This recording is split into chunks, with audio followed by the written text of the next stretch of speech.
बिस्मिल्लाहिर्रहमानिर्रहीम class number 34। अॼु topic कहिड़ो आहे तव्हांखे मुंहिंजे चेहरे जी चमक ई ॿुधाए छॾींदी त अॼु परसेंटेज आहे। ये तो वो शाहरुख खान जी फिल्म जो डायलॉग आहे त कुर्सी की पेटी बांध लो हम परसेंटेज पढ़ने वाले हैं। सो असां फी सैकड़ो पढ़ंदासीं। ही ॾाढो मुंहिंजे लाइफ जो मोस्ट मतिलबु इंट्रस्टिंग टॉपिक आहे ऐं ॾाढो कमाल जो टॉपिक आहे। मां तव्हांखे चवंदुमि त तव्हां हिन टॉपिक खे यानी हिननि क्लासिस खे स्टार्ट करण खां अॻु में छो त हाणे असां कुझु क्लास परसेंटेज जा पढ़ंदासीं। तव्हां नोटबुक खणो ऐं हर हिकु कंसेप्ट खे पंहिंजे कॉपी ते नोट कयो छो त हीउ तव्हांखे इलाही कमु अचण वारो आहे। सोचो त स्टार्ट कयूं था पंहिंजे क्लास खे।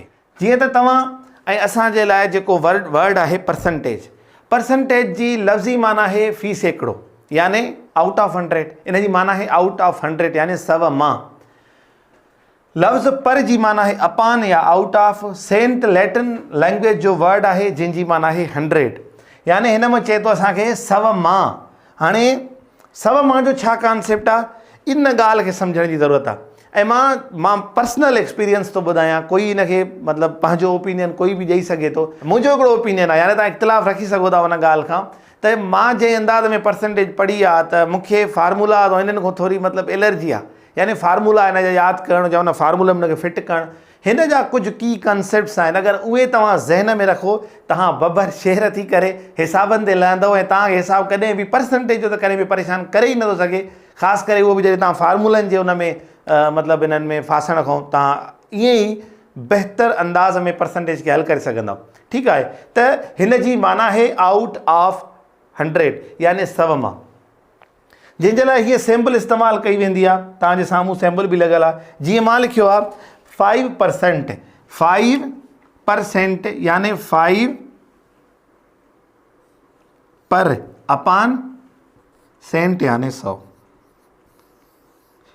ऐं असां हिन लिखत खां थोरो पोइ ते था हलूं त असां इहो ॾिठो हुयोसीं।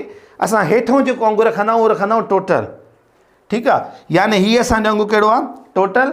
ऐं जेको मथे आहे इहो या खणी चऊं त गिवन आहे या कलर्ड आहे या मतिलबु कंहिंखे ॾिनल आहे यानी 100 मां 5। हिन जो मतिलबु इहो आहे 100 मां 5। पोइ असां हुनखे परसेंटेज वारी लैंग्वेज में लिखंदा आहियूं 5% ऐं हुनजी सैम्पल कुझु हिन अंदाज़ में असां इस्तेमालु कंदा आहियूं। हाणे हिकिड़ी ॿी ॻाल्हि मां तव्हांखे ॿुधाए छॾियां जेका शायदि मां गुज़िरियल क्लासनि में बि ॿुधाई हुजे, अलाए हिन यादि नथो पए मतिलबु सही अंदाज़ में। बाक़ी इहो आहे त हिन अपान जी माना वंड बि आहे। कीअं 5 डिवाइडेड बाय 100 यानी 5 खे वंड कंदो 100 सां। हिन जो इहो बि कंसेप्ट आहे। सो इन खे बि गॾु खणी हलो। ऐं हाणे अचूं था जेको 100 मां वारो कंसेप्ट आहे उहो छा आहे। 100 मां जो कंसेप्ट ईअं आहे तव्हांखे मां ॿुधायां त तव्हांखे कोई कमु सौंपियो वञे थो जंहिंजो नंबर 100 आहे यानी जंहिंजो टोटल नंबर 100 आहे। उहो तव्हांखे चवंदा त उन कम खे तव्हां परफॉर्म करे अचो। हाणे हिन जो मिसाल वठूं था। तव्हांखे मूं चयो त 100 सिरां हिन प्लाट मां तव्हांखे खणणियूं आहिनि। घणियूं सिरां 100 सिरां जेके आम दीवार में लॻंदियूं आहिनि। हाणे मां हलियो वञा थो कंहिं कम सां, वरी कुझु टाइम खां पोइ मोटी अचां थो त 35 सिरूं खणी चुका आहियो। घणनि मां 100 मां। हाणे मां तव्हांखां पुछां थो तव्हां घणा परसेंट कमु कयो आहे यानी तव्हां केतिरो कमु कयो आहे। तव्हां चवंदव त मां 100 सिरनि मां 35 सिरूं खयूं आहिनि, पर हिनखे परसेंटेज वारी लैंग्वेज में चवंदव त मां 35 सैकड़ो यानी 35% कुर्सियूं खयूं आहिनि यानी परसेंट माना 35 100 मां 35 मां खयूं आहिनि। छो त असांजो कंसेप्ट क्लियर आहे त हेठियो नंबर टोटल नंबर हूंदो आहे। हिकु इहो मिसाल तव्हां पंहिंजे ज़हन में रखो। असां हिकिड़ो ॿियो प्रैक्टिकल एग्ज़ाम्पल खणूं था। तव्हांखे टोटल 100 पेज ॾियूं था। 100 पेज में तव्हां 70 पेज लिखी था वञो त हाणे तव्हां खां पुछियो वञे त तव्हां केतिरो कमु कयो आहे। तव्हां चवंदव अगरि परसेंटेज वारी लैंग्वेज ॻाल्हायूं त तव्हां चवंदव त मां 70% कमु कयो आहे। छो त तव्हांखे टोटल नंबर 100 हुयो। उन मां जेको जेको नंबर असां इस्तेमालु कंदासीं असां हुनखे परसेंटेज वारी लैंग्वेज में ॿुधाईंदासीं। यानी परसेंटेज जो तव्हांखे ग्राफ ठाहिण में, अगरि तव्हां गवर्नमेंट जा एम्प्लॉई आहियो ऐं को तव्हांखे रिपोर्ट ॾियणी आहे त तव्हां परसेंटेज जी फॉर्म में ॾींदव त मां हेतिरा % कमु करे चुको आहियां। हाणे असां ॾिठोसीं त सर जेको असांजो टोटल नंबर किथे बि 100 आहे ऐं उन मां को बि कमु कयूं था असां डायरेक्ट हुनखे परसेंटेज में छो करे सघूं था ऐं रिप्रेज़ेंट करे सघूं था। हाणे ॿियो सुवालु आहे त अगरि सर टोटल 100 नंबर न आहे, माना ज़रूरी न आहे त हमेशह तव्हांखे 100 नंबर ते ई कमु करिणो आहे। ज़ाहिरी ॻाल्हि आहे सर असांखे कॾहिं 500 अगरि के पेजिस लिखणा हुजनि या 500 घरनि ते जेको आहे आदमशुमारी वारो नंबर लिखणो आहे, उनजी असां परसेंटेज कीअं। हाणे यानी 2 कंसेप्ट ॿुधायामांव मां। हिकिड़ो इहो ॿुधायोमांव त आउट ऑफ 100 आहे ऐं ॿियो इहो ॿुधायोमांव त जॾहिं असांखे चेंज नंबर मिले। मिसाल कीअं, अगरि तव्हांखे 500 घरनि ते वञी करे हिकु आदमशुमारी जो टैग लॻाए अचिणो आहे तव्हां शाम ते मोटी आया आहियो ऐं मूंखे तव्हांखे रिपोर्ट ॾियणी आहे जेको आहे सो त मतिलबु हेतिरनि घरनि ते असां लिखी आयासीं जेके 500 पूरा न थिया आहिनि। सो इते तव्हांखे इहो कॉन्सेप्ट रखिणो आहे त हिन खे सव जी नज़र सां ॾिसो। हाणे कीअं मां तव्हांखे सम्झायां थो, मिसाल कीअं, हाणे तव्हां चओ त हेठों असां छा लिखंदा आहियूं टोटल, मथे लिखंदा आहियूं गिवन या कलर्ड वग़ैरह या जेको बि असांजो टारगेट अचीव थियल हूंदो आहे। लेट सपोज़ तव्हां 500 घरनि खे विज़िट करिणो हुयो तव्हांखे, उन मां तव्हां 250 घर विज़िट करे चुका आहियो। मीन्स अगरि मां 500 खे 100 वारी नज़र सां ॾिसां, इहो 100 आहे त 100 जो अधु 50 थींदो आहे। अगरि तव्हां 100 मां 50 घर विज़िट कंदो त चवंदो सर मां 50% घर विज़िट करे आयो आहियां। हाणे अगरि तव्हां 500 जो अधु यानी अगरि हे मुंहिंजो 100% आहे त छो त 100% आहे, छो त असांखे परसेंटेज वारी लैंग्वेज ॻाल्हाइणी आहे नी, हे असांजो 100% आहे। 500 खे छा सम्झणो आहे 100, उन जो अधु आहे 250, यानी 500 जो डायरेक्ट अधु आहे 250, यानी हाणे तव्हां 50% घर विज़िट करे चुका आहियो।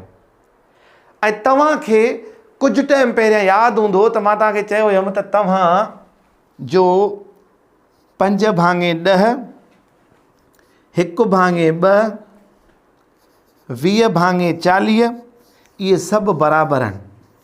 कुझु यादि पवे थो तव्हांखे? उहे अॼु प्रूफ थींदा त इहे कीअं बराबरि आहिनि। ॾिसो कीअं, तव्हां अगरि हिन खे 100% था वठो यानी 100% त उनजो अधु घणो आहे 1, यानी 50% थी वियो। ठीकु आहे, यानी परसेंटेज वारी लैंग्वेज में असां ॾिठोसीं त हे 50% आहे। अगरि हिकिड़ी जॻह ते मूंखे 10 नंबर ॻणणा आहिनि ऐं उन मां मां 5 ॻणे चुको आहियां, यानी अधु त ॻणे वियो आहियां न मां, त लैंग्वेज जेका परसेंटेज जी आहे इन ॿोलीअ में इहो 50% आहे। अचो हिते, हाणे 40 आहे, यानी टोटल नंबर 40 आहे। 40 टेबलियूं आहिनि जिन मां तव्हांखे 40 ई भञणियूं आहिनि। हाणे उन्हनि मां तव्हां 20 भञी चुका आहियो, यानी घणियूं भॻियूं आहिनि तव्हां परसेंटेज वारी लैंग्वेज में 50%।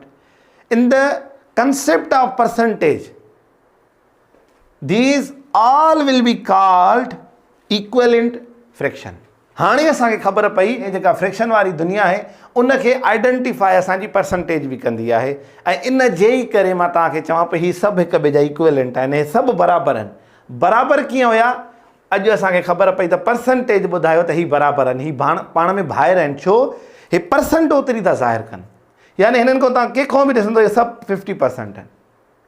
सो असांखे ख़बर पई त जॾहिं अपान में नंबर 100 हुजे ऐं उन मां कोई बि नंबर असां खणूं था त असांजो उहो ओतिरा परसेंट काउंट थींदो, यानी 100 मां। वरी आयासीं जॾहिं 100 मां चेंज थिए थो नंबर, त उन नंबर खे 100 जी नज़र सां ॾिसी करे असां ॾिसंदासीं त हीअ केतिरा परसेंट आहे। हाणे मां हिकिड़ो तव्हांखे मज़ेदार हिकिड़ो एग्ज़ाम्पल ॾियां थो। अच्छा, मां हिते सिर्फ़ु कंसेप्ट्स ते ॻाल्हायां थो, तव्हांखे इलाही मतिलबु हूंदो सरे सदाईं तव्हांखे 50% बि न मिलंदो, सरे तव्हां मतिलबु कहिड़े डायरेक्शन में तव्हांजो। मां सिर्फ़ु तव्हांखे कंसेप्ट क्लियर कराए वरी पोयनि क्लासनि में हिकु हिसाबु तव्हांखे हल कराईंदुमि, तव्हांखे मज़ो अची वेंदो। हाणे हिकिड़ो मां इंट्रस्टिंग कंसेप्ट तव्हांखे ॿुधायां थो हिते। हाणे ॾिसो, मां तव्हांजे साम्हूं हिकिड़ा नंबर्स लिखियूं आहिनि, जंहिंमें मां 9/20 लिखियो आहे, 5/20 लिखियो आहे, 2/20 लिखियो आहे। हाणे मां तव्हांखे नथो ॿुधायां, मूंखे तव्हां ॿुधायो हिननि मां वॾो कहिड़ो आहे, हे या हे? तव्हां चवंदो हे वॾो आहे। इनखे वॾो चवण जे लाइ तव्हांखे पावर के हिनो परसेंट ॾिनो। छो? अचो ॾिसूं था। तव्हां मूंखे इहो ॿुधायो त 20 जो अधु घणो थींदो आहे 10, यानी 20 अगरि मुंहिंजो 100% आहे त हुनजो 50% घणो आहे 10। यानी तव्हांजे लाइ माना हिकिड़ो मां हो थो चवां, छा चवंदा आहिनि हिनखे, हिकिड़ो अंदाज़ो थो हणां, 49% हिनखे चई सघिजे थो। लेट सपोज़ तव्हां हल कंदो मतिलबु अॻिते पोइ अची सघे थो, पर ॾिसो हे नियर अबाउट 50% आहे न, यानी ॾिसो हे 9 ऐं 10 वेझो आहिनि। जॾहिं हे सभिनी में वॾो आहे, सिर्फ़ु इन तइ कयो त तव्हां 20 मां हिनखे वधीक मिलिया आहिनि, यानी 50% जे वेझो मिलिया आहिनि। 50% खां घटि आहिनि, यानी ॾिसो 50% छा हुजे आहे 10, हिनखे ॾिसो 50% खां घटि मिलिया आहिनि, हिनखे अञा घटि मिलिया आहिनि, माना 50% खां बि घटि मिलिया आहिनि। हिनखे तव्हांखे नियर अबाउट 50% मिलियो आहे, यानी अधु ते अधु मिलियो आहे, अधु जे अधु सफ़ा वेझो मिलियो आहे। त तव्हां अंदाज़े सां बल्कि माना हिकिड़े वसूख सां चई सघो था त हे अंग वॾो आहे। तव्हांजो कंसेप्ट सिर्फ़ु क्लियर हुजे त परसेंटेज चवे थो हर हिकु शइ खे 100 जी नज़र सां ॾिसो। हिकिड़ो मज़ेदार वाक़ियो ते जॾहिं मां मतिलबु परसेंटेज पढ़ायां पियो, उन ते पढ़ाई हुयमि, उते वीडियो बि पियो आहे असांजे हुन यूट्यूब ते। हिकिड़े चयो त 200% अचे त पोइ छा कयूं? यानी मां हिकिड़ो हुनजो सुवालु हुयो, उन कहिड़े अंदाज़ में कयो, पर मां तव्हांखे पाण खे थो ॿुधायां त यानी हिन लफ़्ज़ जी माना छा आहे? परसेंट। यानी इहा दुनिया ई परसेंट जी आहे। यानी असांखे हिन जे अंदरि जेके जेके कंसेप्ट्स मिलंदा उहे 100 सां ई लाहे अची करणा आहिनि। हिते मूंखे अंगु 500 मिलियो बि मां हुनखे 100 जी नज़र सां ॾिठमि। हिते मूंखे 50 मिलंदो तॾहिं बि मां हुनखे 100 जी करे नज़र सां ॾिसंदुमि। यानी मूंखे हीअ परसेंटेज जी दुनिया में हल करिणो आहे। अॼु हिकिड़ो मतिलबु किथे मां क्लास वठां पियो, हिकिड़ो इंट्रस्टिंग टॉपिक मां हुन मतिलबु हिकिड़ो डिस्कस कयां पोइ अलजबरा जे लिहाज़ खां। यानी असां इन फ्यूचर अलजबरा पढ़ंदासीं। मां हिकिड़ो सुवालु कयोमांनि, अलजबरा कहिड़ो शाहकारु कयो आहे ॾेई करे, मतिलबु अलजबरा अची करे हिकिड़ो कहिड़ो वॾो शाहकारु कयो आहे असां तव्हांजे लाइ? त मतिलबु काफ़ी ॿार त चुप थी विया। सो मुंहिंजे चवण जो मतिलबु इहो आहे, इन सवाल जे पोयां मतिलबु इहो हुयो, हर हिकु शइ हिकिड़ो वॾो कंसेप्ट खणी ईंदी आहे, उनजे कंसेप्ट्स खे जंहिं माण्हू क्लियर कयो न, उहा पॉइंट उनखे एॾो डिस्टर्ब न आहे कंदी। सो उमेदु आहे त हिन क्लास जे अंदरि तव्हांखे परसेंटेज वारो जेको कंसेप्ट आहे उहो अलहमदिल्ला काफ़ी हद ताईं क्लियर थी वियो हूंदो। बाक़ी ॾिसो इन जा अॻिते थोरा थोरा प्रॉब्लम्स आहिनि, जीअं मतिलबु इनखे कीअं हल कबो आहे, कीअं चेंज कबो आहे, मतिलबु उहे असां इंशाअल्लाह ईंदड़ क्लासनि में पढ़ंदासीं। गॾु जो सिंधी थाट सां। अस्सलाम वालेकुम वरहमतुल्लाह।